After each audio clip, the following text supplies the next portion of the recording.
Welcome to the channel Easy English by Kapil. Don't forget to share and subscribe.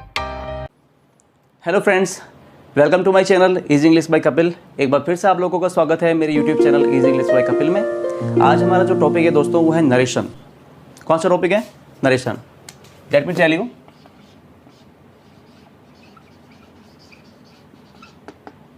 Narration narration का दोस्तों शाब्दिक अर्थ क्या होता है? शाब्दिक अर्थ होता है इसका विवरण। ओके, इसमें हम लोग पढ़ते हैं दोस्तों डायरेक्ट और इनडायरेक्ट।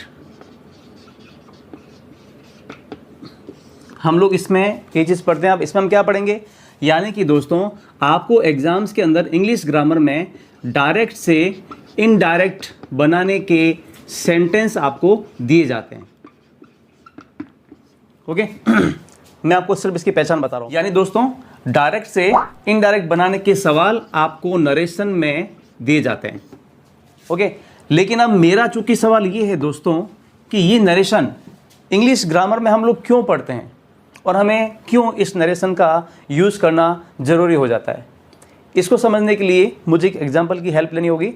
आइए हम देखते हैं दोस्तों। ये सेंटेंस आपके सामने मैंने लिखा हुआ है। सिद्धार्थ ने मनीष को कहा, हम इंग्लिश में पढ़ लेते हैं। Siddharth said to Manish, you are not my friend. तुम मेरे दोस्त नहीं हो। हिंदी में हम लोग इसको पढ़ रहे हैं। सिद्धार्थ ने मनीष को कहा, रिपोर्टिंग वर्ब का हो गया, तुम मेरे दोस्त नहीं हो। उसके बाद हमने इसका ट्रांसलेशन किया है, इनडायरेक्ट स्पीच हमने बनाया है। Siddharth told Manish that he was not his friend. ये दोनों सेंटेंस में लिखे हुए हैं। ये डायरेक्ट स्पीच का सेंटेंस है, ये सेंटेंस दोस्तों आपके इनडायरेक्ट स्पीच का सेंटेंस है। अब आपको इन दोनों सेंटेंस में जो फर्क नजर आ रहा है ना, वही फर्क हमारे डायरेक्ट से इनडायरेक्ट बदलने के नियम हैं। कौन कौन सा फर्क है देख लो। ये सेड टू का हमने टोल्ड किया, पहला फर्क, पहला नियम। यहाँ पर दैट नहीं है, हमने दैट लगाया, दूसरा नियम। तीसरा इस यू का हमने ही किया, तीसरा नियम। यहाँ पर टेंस चेंज किया, ये हमारा चौथा नियम। एक नियम और होता है जो इस सेंटेंस में नहीं है, इसलिए हमने भी उसको चेंज नहीं किया। तो ये चार नियम क्या कहलाते हैं? रिपोर्टिंग वर्ब में परिवर्तन, यूज ऑफ कंजक्शन, ये कंजक्शन है दैट यहाँ पर। रिपोर्टिंग स्पीच, ये जो वाक्य आपको दिखाई दे रहा है इन्वर्टेड कॉमास के अंदर, ये आपका रिपोर्टिंग स्पीच है। यू की जगह ही लगाया, रिपोर्टिंग स्पीच का सब्जेक्ट परिवर्तन। चौथा आपका जो नियम है दोस्तों, टेंस का परिवर्तन। हिंदी में भी देख लो।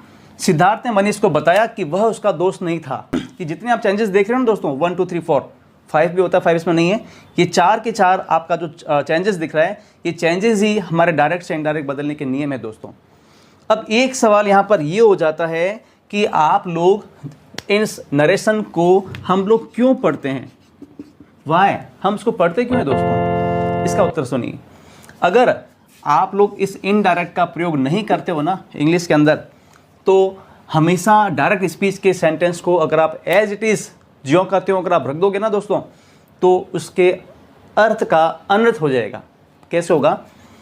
जैसे सिद्धार्थ ने मनीष से कहा, तुम मेरे दोस्त नहीं हो, ये आपका डायरेक्ट स्पीच का सेंटेंस है। ओके, अब इस सेंटेंस को अगर मनीष का दोस्त मनीष से पूछे कि भाई तुझे सिद्धार्थ ने क्या कहा, तो अगर ये मनीष सेम टू सेम उसको यूं क्यों आगे सुना दे कि भाई तुम मेरे दोस्त नहीं हो, सिद्धार्थ ने मुझसे मनीष से कहा कि तुम मेरे दोस्त नहीं हो, तो मनीष का दूसरा दोस्त क्या समझेगा? अरे मैंने क्या किया भाई, मैं तेरा दोस्त क्यों नहीं हूँ, तू मुझसे दोस्ती क्यों तोड़ रहा है? जबकि मनीष ये कहेगा, सिद्धार्थ ने मनीष को बताया कि वह उसका दोस्त नहीं था। या ये चीज़ अगर कोई थर्ड पर्सन किसी और को बता रहा है कि भाई मनीष और सिद्धार्थ की क्या बात हुई बताओ ना, तो वो अपनी भाषा में बताएगा कि सिद्धार्थ मनीष को कह रहा था कि अब मनीष उसका सिद्धार्थ का दोस्त नहीं रहा। इसीलिए हम लोग इनडायरेक्ट स्पीच का यूज़ करते हैं, ताकि डायरेक्ट स्पीच का जो सीधा अर्थ है ना, सीधा अर्थ ना होकर के हम उसको इनडायरेक्ट वे में अपनी लैंग्वेज को कहते हैं। एक छोटी सी डेफिनेशन बन जाती है कि डायरेक्ट स्पीच क्या? वक्ता के द्वारा कही गई बात को ज्यों का त्यों लिख देना या रख देना डायरेक्ट स्पीच कहलाता है। एग्जाम्पल दे दिया मैंने। और किसी वक्ता के द्वारा कही गई बात को ज्यों का त्यों न रख करके हम उसको अपनी लैंग्वेज में किसी और को कह रहे हैं, तो इनडायरेक्ट स्पीच हो गया। अब हम इसके रूल्स के बारे में करते हैं बात। मैं उसी सेंटेंस को आगे बढ़ा रहा हूँ। आपको सबसे पहले जब आप नरेशन पढ़ने के लिए जब जाओगे, उस वक्त आपको सबसे पहले इसकी स्टडी या तैयारी कैसे करनी है? इस प्रकार से करनी है।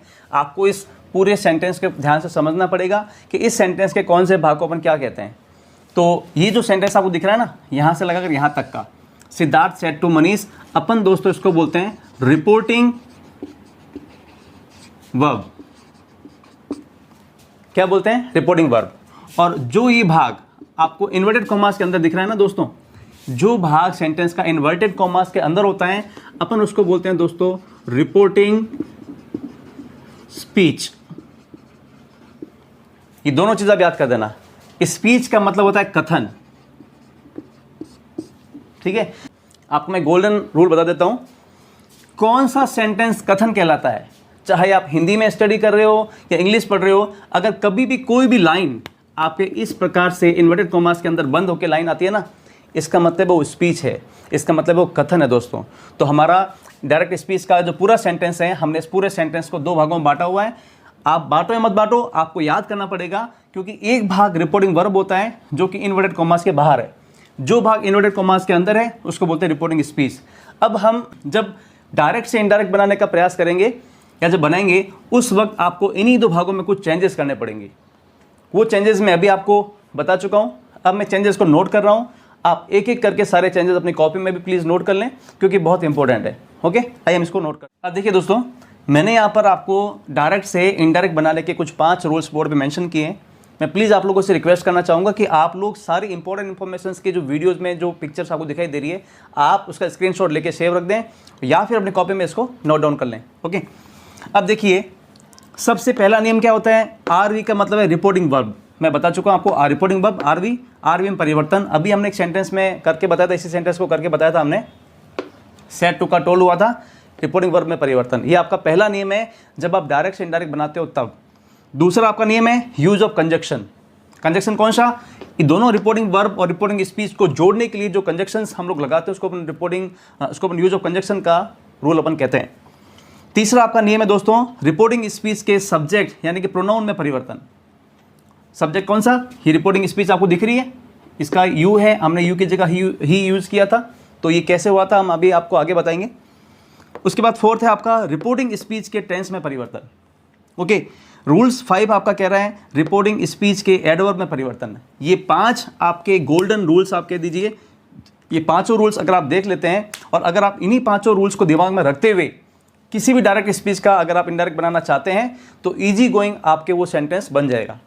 अब हम लोग करते हैं इन्हीं पांचों रूल्स के अपन डिटेल्ड जो है इसकी विवरण हम लोग पूरा पढ़ लेते हैं कि इन नियमों में परिवर्तन कैसे किए जाते हैं या मैं किन किन बातों को ध्यान रखना होता है जब डायरेक्ट से इनडायरेक्ट बनाना होता है तब। आइए हम इसको अब देखिए दोस्तों, आपका पहला रूल्स क्या कह रहा है? रिपोर्टिंग वर्ब, इसको अपन शॉर्ट में क्या कहते हैं? आरवी में परिवर्तन। अब रिपोर्टिंग वर्ब में परिवर्तन कैसे हुआ देखिए। रिपोर्टिंग वर्ब में परिवर्तन के कुछ एक छोटे मोटे नियम हैं या एक ध्यान रखने वाली बात है, वो ये होती है दोस्तों कि जब भी कभी रिपोर्टिंग वर्ब में परिवर्तन किया जाएगा उस वक्त हमेशा आप ध्यान रखना कि सेड टू को हम अभी सेड टू का इन सारे वर्ड्स या इन सारे वर्ब को अपन चेंज करेंगे कब कब, तो अब आपको एक नोट यहाँ लगाना पड़ेगा दोस्तों। आप चाहो तो इसको एक कॉपी में अगर आप नोट कर रहे हैं तो नोट जरूर कर दें कि हमेशा रिपोर्टिंग वर्ब में चेंजेस हमेशा होता है रिपोर्टिंग स्पीच में आने वाले सेंटेंस के भाव के अनुसार।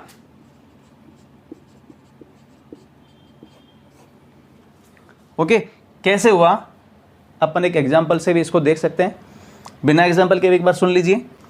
जैसे कि अब आपने पहला जो सेंटेंस लिखा था उसमें लिखा था Siddharth said to Manish you are not my friend. एक सामान्य जानकारी वाला सेंटेंस है, यानी अगर रिपोर्टिंग स्पीच का सेंटेंस जैसा भाव बता रहा है ना उसी भाव के अनुसार रिपोर्टिंग वर्ब चेंज करेंगे। अगर वो सामान्य जानकारी बता रहा है, बताने वाली चीज़ है, तो सेड टू का क्या हो गया? टोल्ड। अगर रिपोर्टिंग स्पीच के किसी भी सेंटेंस के लास्ट में क्वेश्चन मार्क आ रहा है इसका मतलब वहाँ पूछने का भाव है दोस्तों, तो सेड टू का क्या हो जाएगा? आस्क्ड हो जाएगा। ये अपना पहला अपन फर्स्ट रूल में इसको पढ़ रहे हैं। अगर आपके रिपोर्टिंग स्पीच के अंदर रिक्वेस्टेड कब होगा? जब रिपोर्टिंग स्पीच में कोई भी सेंटेंस के लास्ट में अगर प्लीज़ वर्ड आया हुआ है दोस्तों, प्लीज़ हमेशा रिक्वेस्ट के लिए यूज़ किया जाने वाला वर्ड है, उस कंडीशन में सेड टू का क्या हो जाएगा? रिक्वेस्टेड। ऑर्डर्ड कब होगा सेड टू का? इन सारे वर्ड्स के मैं ट्रिक बता रहा हूँ, आप प्लीज़ नोट कर लें।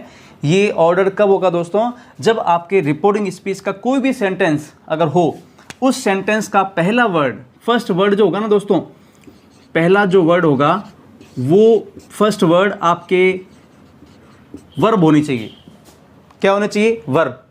मैंने आपको पिछली वीडियो में बताया था कि ऑर्डर वाले वाक्य कैसे होते हैं।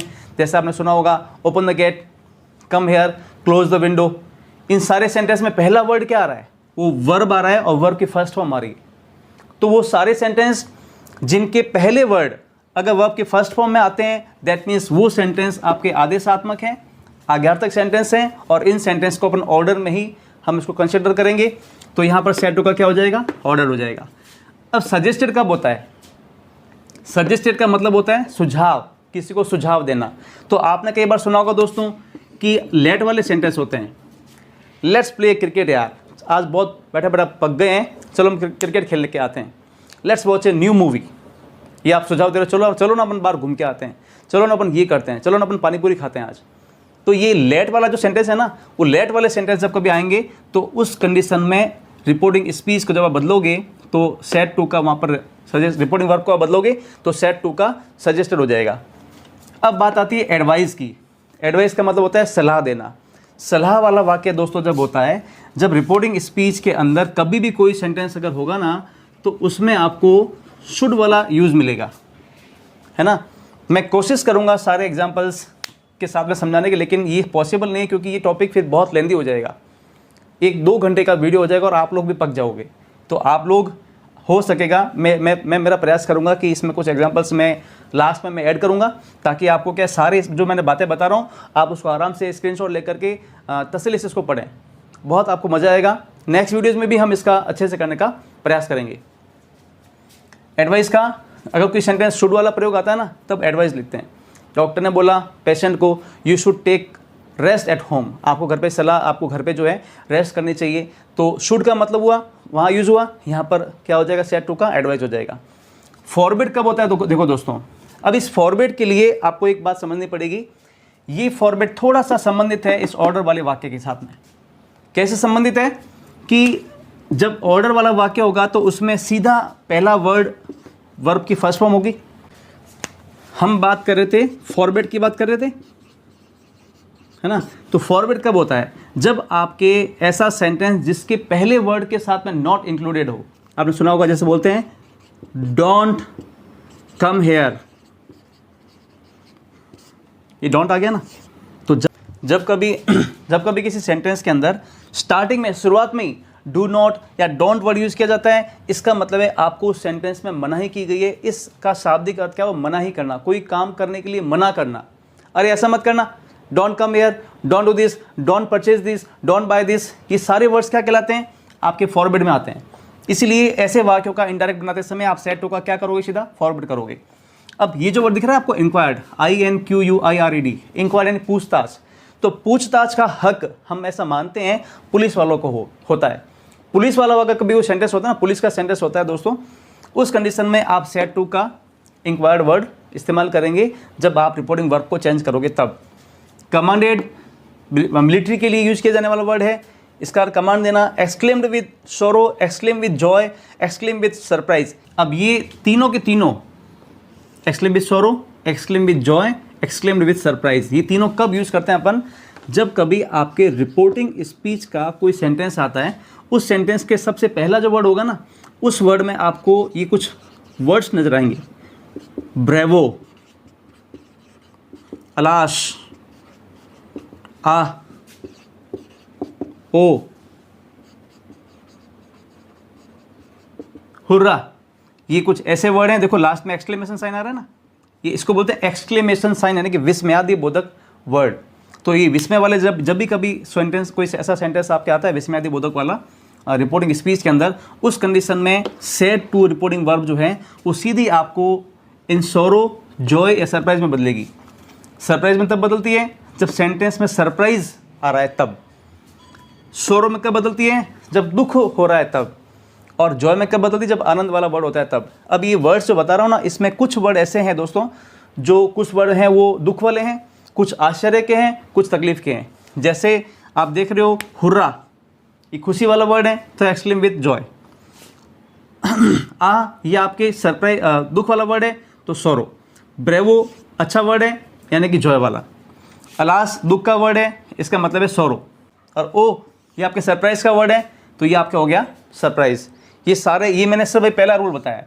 रिपोर्टिंग वर्ब को चेंज करने का पहला नियम है सेट टू इन सारे वर्ड में बदलता है। आपको वन बाई वन रूल्स करके चेंज करते करते आपको रिपोर्टिंग स्पीच जो है डायरेक्ट से इनडायरेक्ट आपको बदलना आपको सीखना है दोस्तों। अब हम बढ़ते हैं दूसरे नियम की तरफ। आपके सामने यूज ऑफ कंजक्शन का हमने दूसरा रूल्स लिया है। यहाँ पर आपको दोस्तों 4 ही वर्ड याद रखने हैं। कंजक्शन क्या कहलाता है?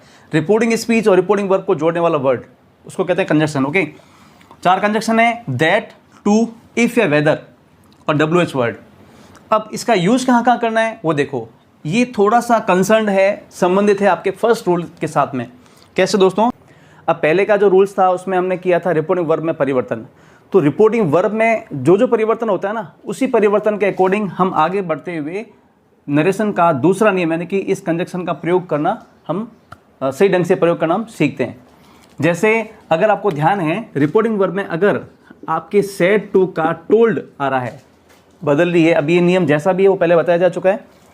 अगर टोल्ड किया जा रहा है सेड टू का, उस कंडीशन में आपको जो है कंजक्शन दैट का यूज़ करना है। ठीक है, टोल्ड के साथ साथ में कुछ और ऐसी क्रियाएं होती है, जैसे आप बोल सकते हैं एक्सक्लेम के साथ में भी होती है ये रिपोर्टिंग वर्ब।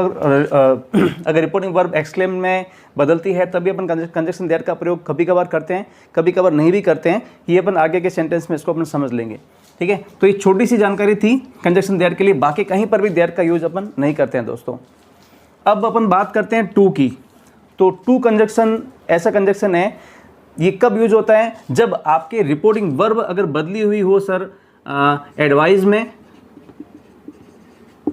ओके, इंक्वायर्ड में, ओके, रिक्वेस्टेड में, ओके, ऑर्डर्ड में। ठीक है, उसके बाद में एक आपका बच जाता है फॉरबिड में। कि 4 प्रकार के रिपोर्टिंग वर्ब जब चेंज होते हैं ना सेट टू का, अगर इनमें से कोई एक वर्ड बदलता है, उस कंडीशन में आप कंजक्शन के रूप में टू का प्रयोग करोगे। या तो आप इन चारों वर्ड्स को एक बार आप याद कर लें कि जब जब रिपोर्टिंग वर्ब बदली है, एडवाइज्ड में, इंक्वायर्ड में बदली है, रिक्वेस्टेड में बदली हो, ऑर्डर बदली हो या फॉरवर्ड में बदली हो, उस कंडीशन में आप टू का यूज़ करोगे। देखो कुछ जो रूल्स है ना, फर्स्ट, सेकंड, थर्ड, फोर्थ, 5, वो आपस में लिंक भी है। आप एक रूल्स को ध्यान से समझ लो, आगे वाले आपको ऑटोमेटिकली समझ में आ जाएंगे। अब आपका तीसरा आता है कंजक्शन का प्रयोग है इफ या वेदर। बहुत सिंपल है ये दोस्तों। जब आपका रिपोर्टिंग स्पीच है ना, डायरेक्ट स्पीच में आने वाला रिपोर्टिंग स्पीच का जो कोई सेंटेंस है, अगर उस सेंटेंस के लास्ट में क्वेश्चन मार्क हो, यानी कि वो सेंटेंस अगर प्रश्नवाचक में पूछा गया हो, उस कंडीशन में आपको कंजक्शन इफ या वेदर दोनों में से एक यूज़ करना है। अब यहाँ पर एक बात और रह जाती है कि ये जो प्रश्नवाचक जो वाक्य हैं, ये वाक्य भी 2 प्रकार से बनते हैं। एक तो वो सेंटेंस जो स्टार्टिंग विथ हेल्पिंग वर्ब, और दूसरा होता है स्टार्टिंग विथ WH वर्ड। यानी कि हेल्पिंग वर्ब से अगर कोई सेंटेंस प्रश्नवाचक में शुरू होता है ना, तो उसका उत्तर हमेशा यस या नो में दिया जाता है। ये तो आप लोगों को पता होगा, नहीं है तो अभी आप इस जानकारी को ले लें। और अगर कोई सेंटेंस आपके WH वर्ड में स्टार्ट होता है, तो वही WH वर्ड जो उस सेंटेंस में आया, पूछा गया है, दिया गया है, वही WH वर्ड आपको यहाँ पर यूज़ किया जाएगा कंजक्शन के बतौर, अगर कोई प्रश्नवाचक सेंटेंस होता है तो ये दोनों आपस में जो कंजक्शन है एक जैसे हैं। फ़र्क सिर्फ इतना है, अगर इफ़ या वेदर का प्रयोग कब करना है? जब कोई सेंटेंस रिपोर्टिंग स्पीच का प्रश्नवाचक हो, साथ में स्टार्टिंग विथ हेल्पिंग वर्ब हो, तब आप यूज़ करोगे इफ़ या वेदर। और यदि कोई सेंटेंस प्रश्नवाचक में हो और वह WH वर्ड से स्टार्ट किया गया हो, तब आपको जो है वही WH वर्ड जो सेंटेंस में दिया गया है, वही के वही वर्ड आपको जो है इसमें कंजक्शन के तौर पर यूज़ करना है। ओके, क्लियर है? अभी हम जो भी नियम बता रहे हैं ना, ये सारे नियम एक बार आप ध्यान से सुन लीजिए, पढ़ लीजिए, चाहो तो आप नोट डाउन कॉपी में कर सकते हैं। फिर इन सारे के सारे नियमों का 1 बाय 1 हम एक एग्जाम्पल से हम कोशिश करेंगे कि जो बातें यहाँ बताई जा रही है हम उनको वहाँ अप्लाई करेंगे, तब आपको सारी बातें याद आ जाएगी कि भाई हाँ, हमने यहाँ पर ये चीज़ हमने कही थी। ठीक है, क्योंकि अगर अभी मैं सेंटेंस का कोई एग्जाम्पल अगर यहाँ यूज़ करता हूँ दोस्तों, तो वो एग्जाम्पल्स में और भी सारे रूल्स हैं वो अटक जाएंगे। बाकी रूल्स मैंने अभी बताए नहीं है, वो अपन आगे जैसे जो अपन आगे बढ़ेंगे वीडियो में, आप उसको देखते रहेंगे तब आपको समझ में आएगा। इसलिए अपन एक बार पहले सारे नियमों को पढ़ लेते हैं, फिर अपन एग्जाम्पल की सहायता से उनको सीख भी जाएंगे और समझ भी जाएंगे। ओके, अब हम अपने नेक्स्ट जो इसका नेक्स्ट नियम है, रूल है, उसकी तरफ बढ़ते हैं। देखिए,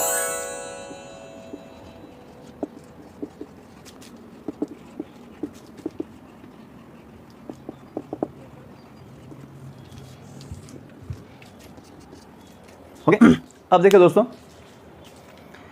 अपना जो ये तीसरा नियम आप देख रहे हैं, रिपोर्टिंग स्पीच के सब्जेक्ट यानी कि प्रोनाउन में परिवर्तन या चेंज। ठीक है, अभी तक हम 2 नियम पढ़ चुके हैं। पहले रिपोर्टिंग वर्ब में परिवर्तन, यूज ऑफ कंजक्शन, ये हमारा तीसरा नियम है रिपोर्टिंग स्पीच के सब्जेक्ट में परिवर्तन।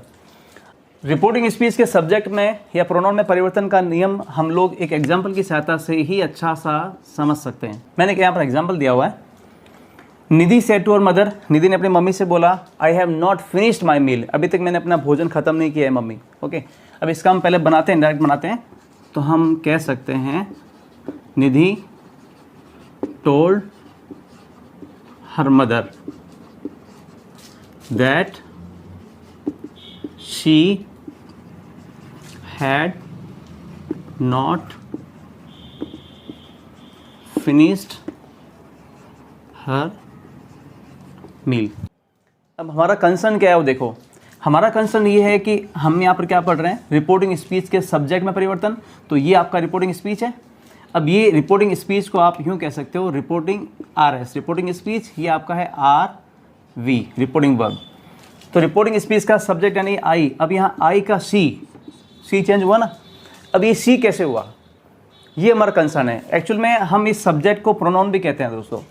तो इस प्रोनाउन को चेंज करने के इस नियम में भी कुछ सब रूल्स हैं, उन सब रूल्स को भी आप इस प्रकार से सूत्र के हवाले से आप देख सकते हैं। एक सूत्र बता रहा हूँ मैं आपको, पहले आप इसको समझ लीजिए, फिर हम इसको डिटेल में भी आगे देख लेंगे। वो सूत्र है दोस्तों 123/सन, ये अपना एक नियम है। कैसा नियम है देखिए, आपके रिपोर्टिंग स्पीच में आने वाला कोई भी कर्ता फर्स्ट पर्सन हो, ये पर्सन है, फर्स्ट पर्सन हो, फर्स्ट पर्सन यानी आई और वी हो, तो वह हमेशा बदला जाता है रिपोर्टिंग वर्ब में आने वाले सब्जेक्ट के अकॉर्डिंग। ये 1/S लिखा हुआ ना, 1/S, S का मतलब है सब्जेक्ट, ये रिपोर्टिंग वर्ब है, ये रिपोर्टिंग स्पीच है। अगर आपके रिपोर्टिंग स्पीच का कोई भी कर्ता सेकंड पर्सन यानी कि यू हो, तो वह आपके दोस्तों रिपोर्टिंग वर्ब में ऑब्जेक्ट के अनुसार चेंज होता है। ये पूरा आपका रिपोर्टिंग वर्ब है, इसका जो ऑब्जेक्ट होगा उसके अकॉर्डिंग चेंज होगा, अगर आपके रिपोर्टिंग स्पीच का कर्ता सेकंड पर्सन हो तो। ओके, अगर रिपोर्टिंग स्पीच का कर्ता थर्ड पर्सन हो, इनमें से कोई भी अगर आपके एक होगा, तो जब आप इसका इनडायरेक्ट बनाएंगे तब उसको बोलते हैं नो चेंज करना। उस कंडीशन में रिपोर्टिंग स्पीच का कर्ता चेंज नहीं होता है, वो कि वो वापस अपन इनडायरेक्ट स्पीच में उसको लिखते हैं। ये अपना छोटा सा नियम है। अब मान लो अगर इसकी जगह मैं चेंज कर देता, ही लिख देता या कुछ भी सी लिख देता ना, छोड़ लीजिए इसको ना, ये आपका छोटा सा नियम है। अब आप क्या करेंगे, इस नियम को वापस आप इसको विधिवत रूप से या डिटेल में इसको आप कॉपी में नोट कर लें। अब ये सूत्र का मैंने पूरा डिटेल्स नीचे लिख दी है। इसका मतलब क्या हुआ, यदि रिपोर्टिंग स्पीच का कोई कर्ता फर्स्ट पर्सन में आता है ना, आई और वी अगर हो, तो वह इनडायरेक्ट बनाते समय हमेशा रिपोर्टिंग वर्ब में आने वाले सब्जेक्ट के अकॉर्डिंग चेंज होता है। देख लो, फर्स्ट पर्सन होगा तो सब्जेक्ट के अकॉर्डिंग, इसलिए मैंने छोटा सा नियम बना दिया। ये आपका सूत्र है, इसको आप 123/सन के रूप में याद कर लो। ये आपके बहुत इंपॉर्टेंट है। जब आप कभी डायरेक्ट से इनडायरेक्ट बनाते हो तो रिपोर्टिंग स्पीच का कर्ता कैसे चेंज होता है, इसके अकॉर्डिंग होता है। ठीक है, अगर रिपोर्टिंग स्पीच का कर्ता सेकंड पर्सन हो, तो वह हमेशा रिपोर्टिंग वर्ब में आने वाले ऑब्जेक्ट के अनुसार चेंज होता है। यदि रिपोर्टिंग स्पीच का कर्ता थर्ड पर्सन हो, तो वह सेम रहता है, उसमें कोई चेंज नहीं होता है। देख लीजिए, थर्ड पर्सन का कोई कर्ता हो, तो जब आप इसका इनडायरेक्ट बनाएंगे तो वही के वही सब्जेक्ट वापस आप इनडायरेक्ट में उसका यूज़ करोगे, उसमें कोई तब्दीलियाँ परिवर्तन वहाँ पर नहीं होगा दोस्तों। क्लियर है, ये आपका नियम हो गया। अब हम बढ़ते हैं आपके नरेशन के चौथे नियम की तरफ। ओके, अब अपन पढ़ रहे हैं चौथा नियम। चौथे नियम में आपको कहा गया है टेंस में परिवर्तन करना। डायरेक्ट से इनडायरेक्ट बनाते समय जो रिपोर्टिंग स्पीच होती है ना, उसको चेंज किया जाएगा, उसका टेंस परिवर्तन होगा।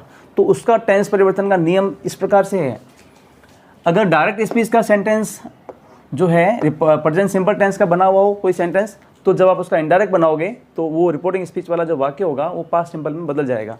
ओके, अगर प्रेजेंट कंटिन्यूस टेंस का कोई वाक्य है तो बदलेगा वो पास्ट कंटिन्यूस टेंस में।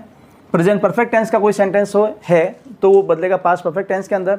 यदि आपका प्रेजेंट परफेक्ट कंटिन्यूस टेंस का कोई वाक्य है दोस्तों, तो बदलेगा पास्ट परफेक्ट कंटिन्यूस टेंस में। अब आपको इतना ध्यान रखना पड़ेगा कि ये जो है ना, प्रेजेंट के जो 4 है ना, वो सेम टू सेम बदलेंगे किसमें, पास्ट के 4 में। ठीक है, ये आपको टेंस मैंने पहले बता दिए हैं, टेंस अगर आपको याद होगा तो सब क्लियर हो जाएगा। उसके बाद बारी आती है पास्ट टेंस की।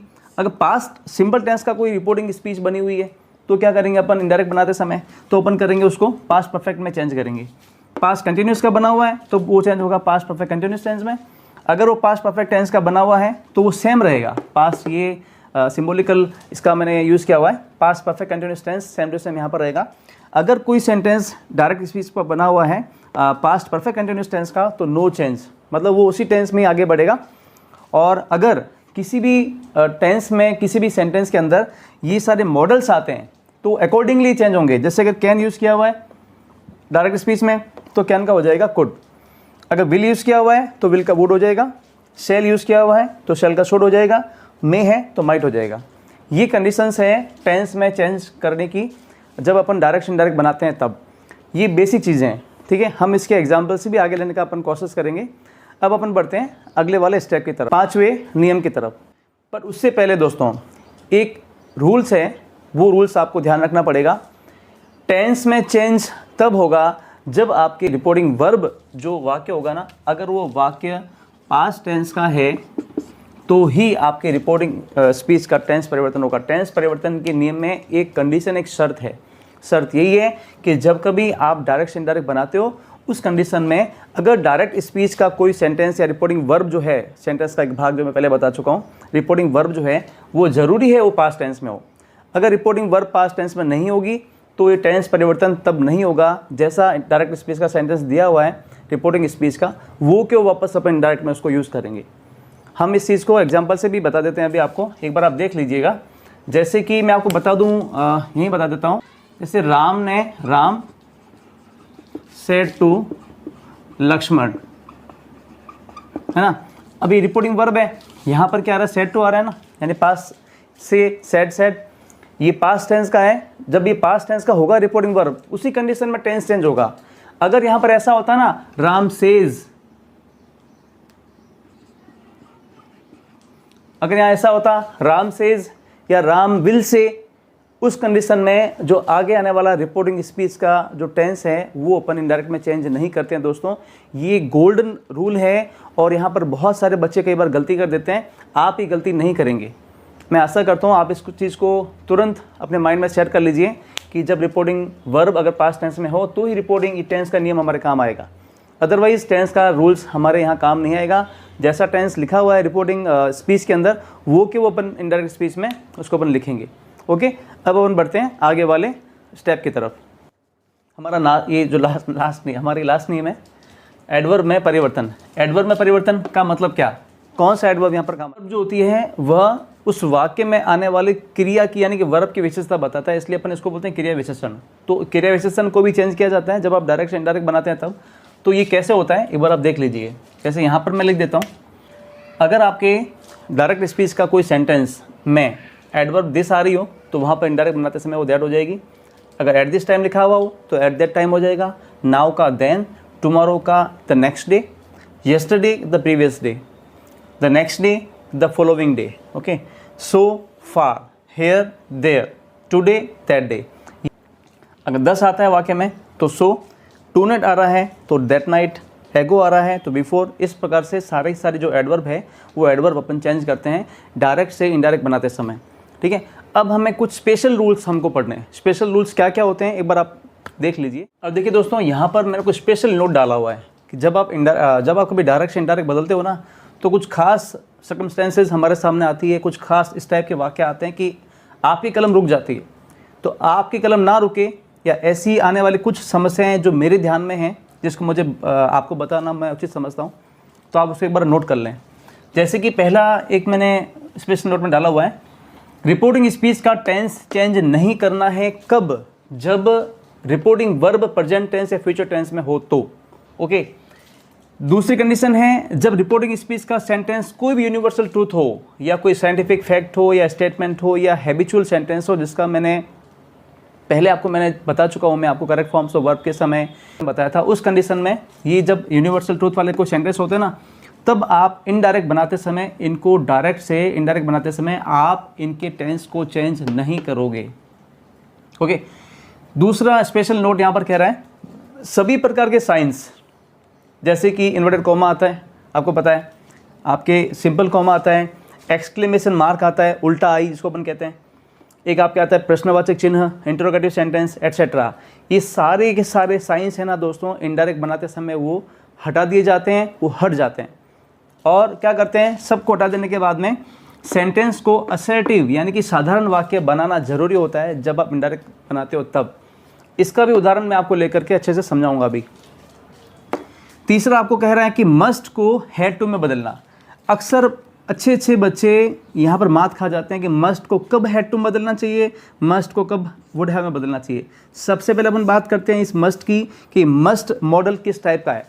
तो मस्ट एक ऐसा मॉडल है जो हमें नेसेसिटी या उस सेंटेंस में आने वाली काम की अनिवार्यता के बारे में बताता है, कंपल्सेशन के बारे में बताता है। कंपल्सेशन है उस काम को करना अति ज़रूरी है। तो जब आपका सेंटेंस डायरेक्ट स्पीच में मस्ट यूज़ किया गया हो तो इनडायरेक्ट बनाते समय हैड टू कब लगाओगे, जब उस वाक्य में आने वाला सेंटेंस जो होगा वो तत्कालीन समय यानी कि उस समय ज़रूरी हो। जैसे अगर आपको कह दें कोई यू मस्ट गो नाउ, आपको अभी कभी जाना पड़ेगा, तो अभी कभी जाना है तो आपको उस कंडीशन में इनडायरेक्ट बनाते समय हैड टू का प्रयोग करना पड़ेगा। ठीक है। अगर कोई ऐसा कह दे कि भाई मधु को कल निकलना पड़ेगा, कल निकलना पड़ेगा, she must go by tomorrow, she must go to tomorrow, she must go to Jodhpur tomorrow, उसको कल जोधपुर जाना पड़ेगा। तो जब ऐसे वाक्य होंगे, उस मतलब कहने का मतलब ये दोस्तों, मस्ट का प्रयोग है वुड हैव टू में कब अपन कन्वर्ट करेंगे, जब उस सेंटेंस में फ्यूचर टेंस की कोई अनिवार्यता आ रही होगी ना, तब आप मस्ट का वहाँ पर यूज़ करोगे। और अगर प्रेजेंट टेंस की अनिवार्यता आ रही है तब आपका मस्ट की जगह आप हैड टू का प्रयोग करोगे। दोनों चेंजेस खास तौर से ध्यान रखना। अक्सर कई बच्चे यहाँ पर गड़बड़ कर देते हैं, हैड टू का मस्ट वुड हैव टू को वो समझ नहीं पाते हैं। तो ये अपने आप में सिंबॉलिकल वर्ड है फ्यूचर टेंस के लिए, और ये अपने आप में वर्ड है प्रेजेंट टेंस की अनिवार्यता बताने के लिए। ओके, अब ये तो आपके सिंपली मैंने कुछ स्पेशल नोट डाले हुए हैं। अब अपन कुछ खास प्रकार के डायरेक्ट से इनडायरेक्ट बदलने के सेंटेंस को अपन देखते हैं जो भी बहुत इंपॉर्टेंस हमारे लिए रखते हैं। चलो हम देखते हैं। मैंने आपके सामने स्पेशल यूसेज में पहला प्रकार लिया है नरेशन में इंटरोगेटिव सेंटेंस का। तो इंटरोगेटिव सेंटेंस के बारे में पहले बता दो कि इंटरोगेटिव सेंटेंस आपके दो प्रकार के बनते हैं। एक होता है starting with helping verb, starting with helping verb, और दूसरा जो आपका सेंटेंस बनता है वो होता है starting with WH word. Okay, हम इसका एग्जांपल से आपको बता देता हूँ। देखो एग्जांपल ले लें इसका। तो teacher said to the student, where are you going. एक टीचर ने बच्चे से पूछा तुम कहाँ जा रहे हो, वेयर आर यू गोइंग। अब ये तो आपका क्या है दोस्तों, रिपोर्टिंग वर्ब है ना। ये क्या है आपका, रिपोर्टिंग स्पीच है। इसका अपन बनाते हैं इनडायरेक्ट स्पीच। तो जब ये मैंने आपसे क्या कहा था, अगर रिपोर्टिंग स्पीच का सेंटेंस प्रश्नवाचक पीछे आ रहा है ना, तब ये किस में बदलेगा, आस्क्ड में बदलेगा। तो देख लीजिए, टीचर आस्क्ड स्टूडेंट। अब हमारा एक नियम तो यहाँ लग गया, हमारा एक नियम लग गया यहाँ पर रिपोर्टिंग वर्ब में परिवर्तन। अब हम कहते हैं यूज ऑफ कंजक्शन का नियम लगा रहे हैं ना। तो यहाँ पर मैंने आपसे कहा था जब आपके प्रश्नवाचक वाला कोई सेंटेंस हो रिपोर्टिंग स्पीच का और वो WH वर्ड से शुरू होता हो, तो वही WH वर्ड हमारे कंजक्शन का काम करेगा। तो यहाँ पर ये कि सेम टू सेम वर्ड को मैं लिख दूँ अगर आप कहो तो। Teacher said, teacher asked the student where. अब आप देखिए हमारा रूल्स, टेंस में परिवर्तन। यहाँ पर ये किस टेंस का वाक्य है, प्रश्नवाचक वाला वाक्य है। और कौन सा टेंस है इसमें, प्रेजेंट कंटिन्यूस टेंस है। प्रेजेंट कंटिन्यूस टेंस जब होता है तो आप जब उसका इनडायरेक्ट बनाते हो तब वो बदलता है किसमें, पास्ट कंटिन्यूस टेंस में। तब अपन क्या करेंगे, इसको बदलेंगे। अब ये चूंकि वाक्य पूरा एक असर्टिव सेंटेंस में बदल रहा है, अभी प्रश्नवाचक वाक्य यहाँ नहीं रहेगा, इसको अपन सिंप्लीफिकेशन करके सिंपल वाक्य बनाते हैं। तो वेयर तो अपनी जगह सही है गया। अब आप इसका सब्जेक्ट पहले लगाओ यू, बाकी भी नियम देखना पड़ेगा। अब यू सेकेंड पर्सन है तो द स्टूडेंट, तो लिखेंगे वेयर ही वाज गोइंग। सारे के सारे चिन्ह इसमें चले जाएंगे। ये भी चिन्ह हट गया, कॉमा, इन्वर्टेड कॉमा भी यहाँ पर हट गया। देख लीजिए आप, ये कॉमा यहाँ पर इन्वर्टेड कॉमा लगा हुआ है, सब हट गया। ये टोटल हट करके पूरा सेंटेंस जो असर्टिव सेंटेंस में बदल जाएगा। टीचर ने बच्चे से पूछा था कि वो जहाँ जा रहा था, कहाँ जा रहा था, ये पूरा सेंटेंस हमने इसको बदल दिया। ठीक है, अब अपन करते हैं Kailash said to Kamala.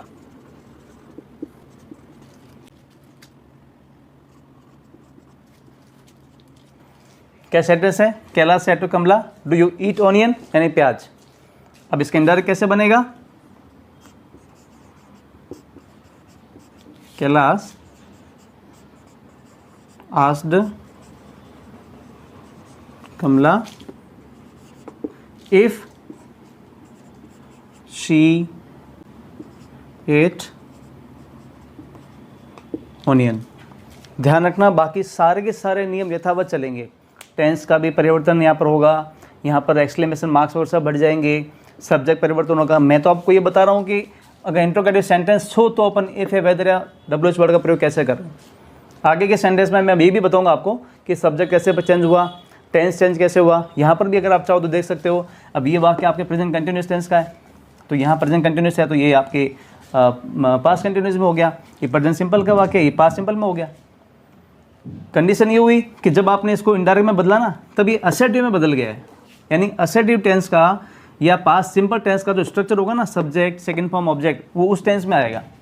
Tense बदलने के साथ साथ में जो सिंपल टेंस का उनका स्ट्रक्चर जो बनता है, चाहे प्रेजेंट का या पास्ट का हो, वो स्ट्रक्चर आप यहाँ फॉलो करोगे।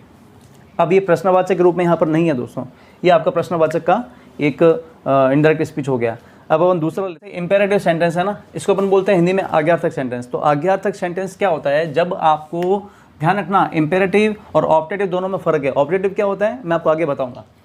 जब कभी किसी वाक्य में आदेश हो रहा हो, कोई प्रार्थना की जा रही हो, कोई एडवाइस दी जा रही हो, उस कंडीशन में आप उस सेंटेंस को आज्ञार्थक या इंग्लिश में कहते हैं इंपेरेटिव सेंटेंस कहते हैं। इसकी पहचान बड़ी सिंपल है, मैंने पहले भी बता चुका हूँ मैं, फिर भी देख लो। किसी भी सेंटेंस का जो पहला वर्ड होता है दोस्तों, अगर वो वर्ड आपकी वर्ब की फर्स्ट फॉर्म है ना, तो मान के चलना वह आपके ऑर्डर या रिक्वेस्ट का ही वर्ड होगा। रिक्वेस्ट के ऑर्डर में कुछ में थोड़ा अंतर है, मैं आपको वो भी बता देता हूँ।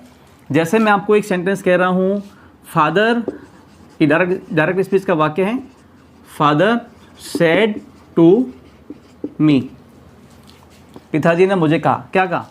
पापा ने मुझे कहा ओपन द डोर, दरवाजा खोलो, जाओ बेटा दरवाजा खोलो, पापा ने मुझे कहा। अब इसमें पहला वर्ड क्या है? वर्ब की फर्स्ट फॉर्म है, इसका मतलब आज्ञार्थक सेंटेंस है। जब आप इसको बदलोगे ना इनडायरेक्ट स्पीच में, तब ये सेड टू बदल जाएगा, किसमें? ऑर्डर बदल जाएगा, ऑर्डर में। तो फादर ऑर्डर्ड मी, मैंने आपसे कहा था जब आपकी रिपोर्टिंग वर्ब बदलती है ऑर्डर से ऑर्डर में, रिक्वेस्टेड में, एडवाइज्ड में, उस कंडीशन में आपके कंजक्शन लगेगा to. Father ordered me to, और बाकी जो रिमेनिंग पार्ट है सेंटेंस का, वो सेंटेंस यूं के यूं आप उतार देंगे और आपका बन गया ये इनडायरेक्ट स्पीच। अपन रिक्वेस्ट वाला भी वाक्य लेके देख सकते हैं, जैसे doctor, the doctor said to me, to him, you should take rest, take rest, आपको जो है रेस्ट करनी चाहिए। तो आप क्या करोगे? इसको इनडायरेक्ट बनाओगे तब, the doctor advised him to take rest. यहाँ पर वापस इस यू का अपन यूज़ नहीं करेंगे, क्योंकि ऑलरेडी एडवाइस के अंदर यू अपने आप में समा चुका है। डॉक्टर ने उसको सलाह दी है रेस्ट करने की, ये आपने इसको इनडायरेक्ट रूप में इस प्रकार से आप कहोगे। ठीक है। रिक्वेस्टेड की अगर बात करें तो ये भी बहुत सिंपल है। अगर इस सेंटेंस में ऐसा होता, यहाँ पर प्लीज़ आ जाता, है ना, सिस्टर ने मुझसे कहा open the door please, please आ गया, इसका मतलब यहाँ ऑर्डर की जगह क्या आ जाएगा? रिक्वेस्टेड। बाकी सारा सेंटेंस यूँ क्यों आ जाएगा। लेकिन वापस जब आप इनडायरेक्ट बनाओगे तब ये प्लीज़ उस इनडायरेक्ट में रिपीट नहीं होगा दोस्तों, ये विशेष तौर से आप ध्यान रखना। ये आपके हो गया इम्पेरेटिव सेंटेंस। ठीक है, चलो आगे बढ़ते हैं। अब देखिए मैंने वाक्य लिखा हुआ है, लेट वाले सेंटेंस क्या होते हैं? लेट वाले सेंटेंस का मतलब ही होता है सजेस्टिव सेंटेंस, ये सुझावात्मक वाक्य है ना। तो Kartik said to me, Kartik ने मुझे कहा भाई let's play a video game, चलो आओ हम एक वीडियो गेम खेलते हैं। मतलब ये सुझाव दे रहे हैं। कभी ऐसा होता है चलो ना यार मूवी देखते हैं, चलो ना यार गेम खेलते हैं, चलो ना ताश खेलते हैं, चलो ना हम लोग फुटबॉल खेलते हैं। मतलब ये आप एक सजेशन दे रहे हो अपने दोस्तों के बीच में या अपने ग्रुप्स के बीच में। तो सजेशन स्पष्ट है, ये वर्ड भी स्पष्ट है, इसका मतलब है यहाँ पर आपको जो है चेंज करना है क्या, इस सेट टू का क्या हो जाएगा, सजेस्टेड। और मैं पहले भी कह चुका हूँ दोस्तों, बार बार रिपीट करा रहा हूँ मैं आपको कि रिपोर्टिंग वर्ब में जो चेंज होता है ना, वह हमेशा रिपोर्टिंग स्पीच में आने वाले सेंटेंस के भाव के अनुसार होता है। जैसा भाव है उस अकॉर्डिंग अपन इसको चेंज करेंगे। अब मैंने जो पहले बताया इसका दोबारा वीडियो का आराम से देख लेना कि जैसे जैसे भाव चेंज होगा वही भाव आपको यहाँ चेंज करना है। क्लियर है? Kartik said to me let's play a video game. हमने इसके अंदर कैसे बनाया, कार्तिक सजेस्टेड मी। जब इस प्रकार का लेट वाला वाक्य हो तब आपको सेड टू का सजेस्टेड करना है, पहली बात दैट लगाना है, दूसरी बात और आपको उस सेंटेंस में शुड का प्रयोग करना है। आपको सेंटेंस में शुड का प्रयोग करना है। They should play video game, उन्हें वीडियो गेम खेलना चाहिए, ये उसका सजेशन था। अब हम बढ़ते हैं अपने अगले उदाहरण की तरफ, अगले स्पेशल यूज़ की तरफ कि जैसे अब ऑप्टेटिव सेंटेंस की अपन बात करते हैं ना, ध्यान रखना अक्सर बच्चे यहाँ कन्फ्यूज हो जाते हैं ऑप्टेटिव और इम्पेरेटिव दोनों सेंटेंस में। देखो ये मैं लिख रहा हूँ, मैंने जो लिखा ना ये ऑप्टेटिव सेंटेंस है। ऑप्टेटिव में कंडीशंस होती है, सेंटेंस में कोई प्रार्थना होगी, कोई कामना होगी, कोई आशीर्वाद होगा, इसको तो अपन कहते हैं ऑप्टेटिव सेंटेंस। और जो इम्पेरेटिव होगा ना उसमें आपकी रिक्वेस्ट होगी, ऑर्डर होगा या आपके कोई ना कोई एडवाइस होगी। दोनों में थोड़ा सा फ़र्क है। ऑप्टेटिव इम्पेरेटिव में आप डिफरेंस अभी भी सीख लें ताकि आपको दिक्कत नहीं हो बाद में। अब मैं ऑप्टेटिव सेंटेंस का उदाहरण लेके बता देता हूँ। जैसे माई ग्रैंडमदर ने, मेरी दादी माँ ने मुझे कहा, माई ग्रैंडमदर सेड टू मी, दादी माँ ने मुझे कहा, मे गॉड ब्लेस यू। ठीक है, भगवान तुझे आशीर्वाद दे, भगवान तुझे सुखी रखे बेटा। अब अपन इसका इंडायरेक्ट कैसे बदलेंगे, इसका जैसे एग्जांपल इसका अपन करके देख लेते हैं। माई ग्रैंडमदर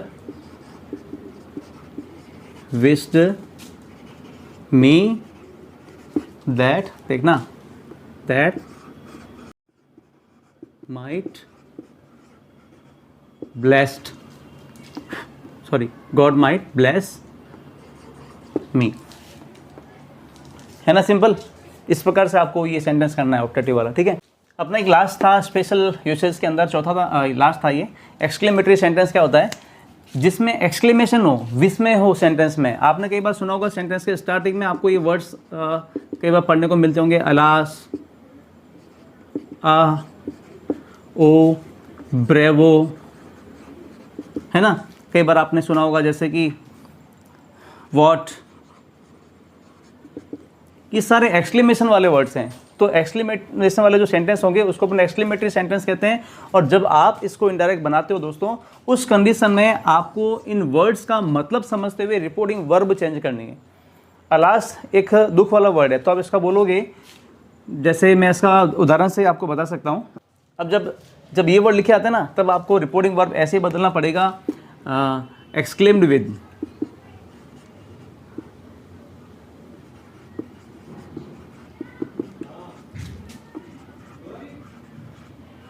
एक्सक्लेम विद सोरो, ये भी दुख का वर्ड है, एक्सक्लेम विद सोरो, एक्सक्लेम विद सोरो। सरप्राइज भी कह सकते हैं, इसके लिए सरप्राइज आता है, ठीक है ना। जॉय का भी आता है, ये यहाँ पर जॉय भी यूज़ कर सकते हो, जैसे आप कह सकते हो एक्सक्लेम्ड,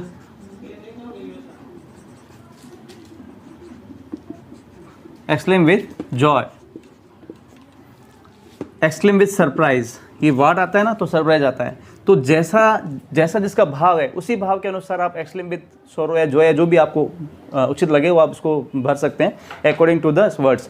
अब क्या होता है, जब आप इसके अंदर दैट लगा देते हो, जैसे ये वर्ड का है तो एक्सक्लेम विद सरप्राइज, उसी प्रकार से जैसे जैसे एक्सक्लेमेशन के वर्ड आते हैं उसके अकॉर्डिंग हम लोग इसको जो चेंज करेंगे। ठीक है, ये अपना एक लास्ट स्पेशल यूसेज था। अब अपन कॉमन सेंटेंस लेकर के टॉपिक को अपन क्लियर करते हैं। देखिए आपके सामने मैंने कुछ कॉमन एग्जांपल्स लिए हैं। इन कॉमन एग्जांपल्स की सहायता से कुछ चीज़ें आप समझ लीजिए। जैसे कि मैंने पहला एग्जांपल लिखा है, Radha said to Meera he did not write any letter. अब मैं कोशिश कर रहा हूँ सारे के सारे जो मैंने नियम आपको बताया ना, उन सारे नियमों को इन तीनों एग्जाम्पल्स के सहायता से या इन तीनों एग्जाम्पल्स के ऊपर हम इसको जो है पूरा के पूरा इसको अप्लाई करने का प्रयास करते हैं। ठीक है, राधा ने मीरा से कहा कि उसने कोई पत्र नहीं लिखा, है ना, he did not write any letter. Radha told Meera, यहाँ सेट होगा टोल्ड हो गया, नियम फर्स्ट हो गया यहाँ पर, ठीक है। यहाँ पर टोल्ड क्यों हुआ? क्योंकि सामान्य सी जानकारी राधा मीरा को बता रही है। तो रिपोर्टिंग वर्ब परिवर्तन कैसे होता है? रिपोर्टिंग स्पीच में आने वाले सेंटेंस के भाव के अनुसार अगर कोई सामान्य जानकारी बताई जा रही है तब आप यहाँ सेट टू का टोल्ड करोगे, ओके। उसके बाद जब यहाँ टोल्ड आ गया तो यहाँ पर कंजक्शन क्या आ गया? दैट। अभी थर्ड पर्सन है, रिपोर्टिंग स्पीच का सब्जेक्ट या प्रोनाउन, तो अपन ने इसको यहाँ पर चेंज कुछ भी नहीं किया, सेम टू सेम रखा। ये पास्ट सिंपल टेंस का वाक्य है, तो ये पास्ट सिंपल बदलता है किसमें? पास्ट परफेक्ट टेंस में। आप नियमों में देख लेना, तो ये आपका पास्ट टेंस का बदल गया चौथे वाले रूल्स के हिसाब से। और 4 रूल्स यहाँ पर लग रहे हैं। पहला रूल्स, दूसरा रूल्स, तीसरा जो सब्जेक्ट चेंज नहीं हुआ यहाँ पर, चौथा यहाँ पर टेंस परिवर्तन हुआ। दूसरा एग्जाम्पल देखिए, teacher said to the student, अध्यापक ने बच्चे से कहा, will you complete your homework tomorrow, क्या तुम कल अपना होमवर्क पूरा करोगे? तब यहाँ पर अपन ने इसको कैसे बदला है? टीचर आस्क्ड, अब ये प्रश्नवाचक वाला वाक्य है तो हमने यहाँ पर सेड टू का आस्क्ड कर दिया। उसके बाद में सेम टू सेम आ गया। जब ये प्रश्नवाचक वाला सेंटेंस है और रिपोर्टिंग स्पीच का वाक्य अगर स्टार्टिंग विद हेल्पिंग वर्ब होता है, सहायक क्रिया से शुरू होने वाला वाक्य होता है, तब आप उसको इफ़ या वेदर के कंजक्शन के साथ में उसको जोड़ोगे। इफ़ लग गया, अभी यू किसके लिए आया? इसके लिए आ गया। मैंने आपसे नियम बताया था, यदि रिपोर्टिंग स्पीच का सब्जेक्ट सेकंड पर्सन हो तो वह हमेशा रिपोर्टिंग वर्ब में आने वाले ऑब्जेक्ट के अनुसार बदलता है। अपन इसको बॉय मान रहे हैं तो अपन इसको इसकी जगह अपने ही यूज़ किया, इसको अपन प्रोनाउन चेंज करना भी कह सकते हैं। फिर विल का वुड हो गया, complete his homework, tomorrow adverb है, 5वां अपना नियम है, तो टुमारो बदलता है द नेक्स्ट डे में, तो ये आपका पूरा का पूरा सेंटेंस मैंने इंडायरेक्ट स्पीच में बदल दिया। अब तीसरा मैंने यहाँ पर एग्जाम्पल लिया, मदर टोल्ड द चाइल्ड, माँ ने बच्चे से कहा, don't go outside in the sun, बेटा धूप में बाहर मत जाओ। अब यहाँ पर एक ऐसा सेंटेंस दोस्तों, डोंट यानी कि इसको बोलते हैं अपन प्रोहिबिशन, ये मनाही वाला सेंटेंस है। तो प्रोहिबिशन वाले सेंटेंस में आपको जो है इस प्रकार से लिखा जाएगा, यहाँ आपने टोल्ड का क्या बदल दिया? Forbid, mother forbid the child to go outside in the sun, okay. यहाँ टोल्ड का फॉरबिड हुआ। और एक बात यहाँ ध्यान रखने की जरूरत है कि यहाँ पर आप कंजक्शन टू का यूज़ कर रहे हो, ठीक है। और जब आप इनडायरेक्ट बनाओगे तब ये डोंट रिपीट नहीं होगा, क्योंकि डोंट का पूरा सेंस यहाँ पर आ चुका है। फॉरबिड का मतलब भी होता है मना करना, यानी कि इसका इनडायरेक्ट स्पीच बनेगा, माँ ने बच्चे को धूप में जाने से मना किया। ओके दोस्तों, ये हमारे कुछ सेंटेंसेस एग्जाम्पल्स थे। आप अपने घर पे अन्य सोर्सेज के माध्यम से या इसके बाद आने वाले जो प्रश्नोत्तरी जो हम हमेशा भी करते आ रहे हैं, क्वेश्चन आंसर्स को आप इसको देखें, उसको आप अच्छे से करें, वीडियो पूरा देखें, तभी आपको सारी बातें समझ में आएगी। और चलो हम बढ़ते हैं अपने अगले एज यूजुअल टेस्ट की तरफ। ये आपका चौथा टेस्ट होगा और अच्छे से करिए। Wish you all the best.